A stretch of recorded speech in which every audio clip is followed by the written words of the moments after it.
자, 세계에서 가장 혹독하다고 알려진 해상 레이스가 있죠. 바로 오션 레이스 유럽인데요. 과연 이번 챔피언은 어떻게 탄생했을까요? 오늘 그 승리의 비밀을 한번 낱낱이 파헤쳐 보겠습니다. 네, 먼저 아드리아해에서 펼쳐진 그 극적인 우승 순간부터 시작해서요. 이 레이스가 대체 어떤 건지, 그 속도 뒤에 숨겨진 과학은 뭔지, 또 선수들은 얼마나 극한의 상황을 견뎌내야 하는지, 그리고 정말 치열했던 2위 싸움도 빼놓을 수 없겠죠. 마지막으로 이 모든 걸 종합해서 과연 챔피언은 어떤 공식을 가지고 있었는지 분석해 볼게요. 자, 그럼 시작해 볼까요? 이 모든 이야기는 바로 여기 몬테네그로의 정말 아름다운 복합만 결승선에서 시작됩니다. 그런데요, 그냥 이긴 게 아니에요. 한 팀이 그야말로 대회를 처음부터 끝까지 지배해버렸습니다. 압도적인 승리였죠. 바로 이 사람이 우승팀 비오템의 스키퍼 폴 메이야인데요. 우승 소감을 이렇게 밝혔습니다. 먼저 팀원들과 승리의 기쁨을 나눌 수 있어서 행복하다. 함께 축하할 시간이 있었다. 이제 여기서는 지원팀과 함께 축하한다. 이게 정말 중요하다. 이런 내용인데 한 날이 넘는 그 기나긴 여정 끝에 맛보는 승리의 순간 정말 감격스러웠겠죠. 자, 이 도전의 규모를 한번 보세요. 4,500. 이게 뭐냐면 4,500 해리입니다. 킬로미터로 환산하면 8,300km가 넘어요. 이 거리를 단 한순간도 쉬지 않고 달리는 겁니다. 정말 상상이 가시나요? 그러니까 이 비오템의 우승은 무슨 막판에 운 좋게 뒤집은 그런 게 전혀 아니었어요. 5주 내내 정말 처음부터 끝까지 레이스 전체를 압도하는 아주 일관된 실력을 보여준 결과였습니다.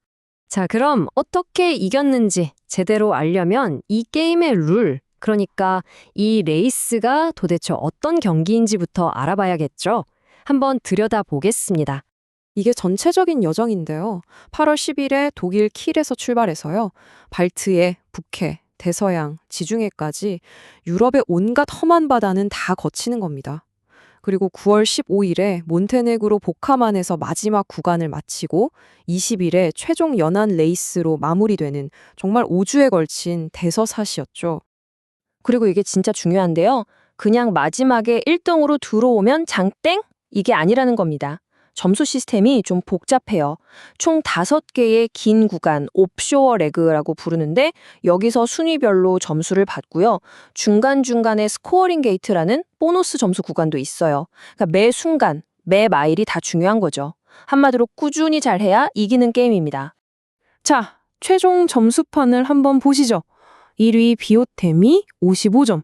압도적이죠? 그런데 여기 2위랑 3위를 좀 보세요. 파프렉 아르케아 40점, 홀씬 PRB가 38.5점. 와, 정말 간발의 차이입니다.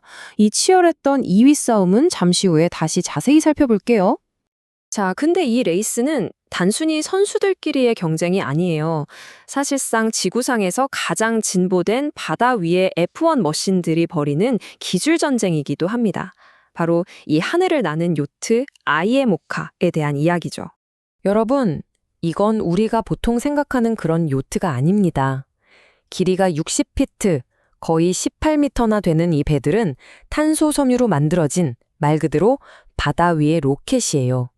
시속 35마일, 그러니까 시속 56km 이상으로 질주합니다. 그럼 어떻게 저런 속도가 가능할까요? 비결은 바로 이 하이드로 포일에 있습니다. 선체 아래에 달린 날개 같은 건데요. 속도가 붙으면 이게 양력을 만들어서 배 전체를 물 위로 띄워버립니다. 그러니까 저항이 극적으로 줄어들면서 말 그대로 파도 위를 날아가는 거죠. 그런데 이 보트들이 다 똑같이 생기진 않았어요. 각 팀의 설계 철학이 완전히 다릅니다. 예를 들어 우승팀 비오템은 가볍고 날렵하게 만들었어요. 바람이 약하거나 파도가 잔잔할 때 속도를 내기 좋죠. 반면에 팀 말리지아는 야수라는 별명답게 크고 무겁고 아주 튼튼하게 만들었습니다. 거친 날씨에 강점을 보이는 거죠. 뭐랄까, 단거리 선수와 마라토너의 차이랄까요? 이번 레이스에서는 과연 어떤 선택이 정답이었을까요? 자, 이렇게 어마어마한 기술 얘기를 해봤는데요. 결국 이 기계를 움직이는 건 사람입니다. 이 레이스는요, 인간의 한계를 시험하는 무대이기도 해요. 과연 저 배 위에서 선수들은 어떤 삶을 살고 있을까요? 홀심 PRB 팀의 로절린 카이퍼 선수의 말을 한번 들어보세요. 거의 환각을 보는 수준이었어요. 낚싯배가 코가 빨간, 커다란 개처럼 보였죠. 그때 생각했어요. 아, 내가 너무 오래 깨어 있었구나. 와, 잠을 못 자면요, 말 그대로 헛것이 보이는 겁니다. 이게 선수들이 겪는 현실이에요. 보트 안에서의 삶은요, 상상 이상입니다. 여기가 사무실이고 침실이고 주방이고 거실이에요. 이 비좁고 축축하고 24시간 내내 미친 듯이 흔들리는 공간에서 모든 걸 해결해야 하는 거죠. 그러니까 정리하자면요, 24시간 내내 육체 노동을 하고 굳은 날씨에 그대로 노출되고 잠은 거의 못 자고 이런 극한의 압박 속에서 엄청나게 중요한 결정을 내려야 하는 겁니다. 결국 아무리 배가 빨라도요, 이걸 감당해낼 수 있는 거의 초인적인 팀원들이 없으면 우승은 불가능하다는 얘기죠. 자, 비오템이 일찌감치 우승을 확정짓긴 했지만요.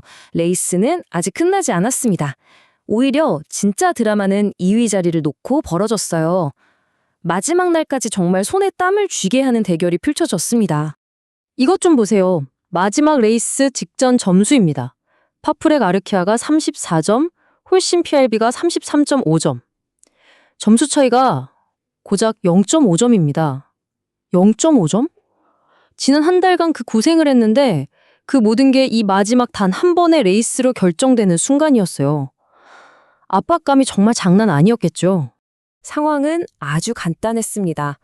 복함 안에서 열리는 이 마지막 연한 레이스에서 둘 중 먼저 들어오는 팀이 종합 2위를 차지하는 그야말로 승자 독식의 싸움이 된 거죠.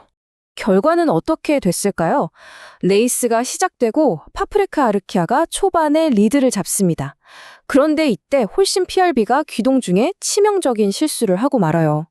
파프레카 아르키아는 이 기회를 놓치지 않았죠.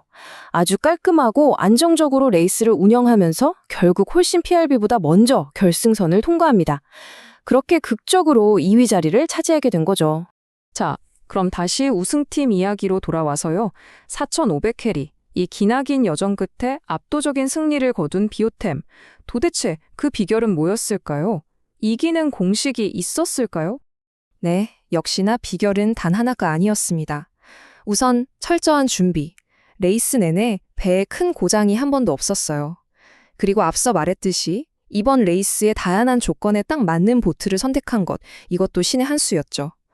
또 경험 많은 베테랑 팀원들이 과거의 경험에서 얻은 교훈을 잘 활용했고 마지막으로 무리한 도박 대진에 꾸준히 좋은 선택을 한 아주 영리한 전략.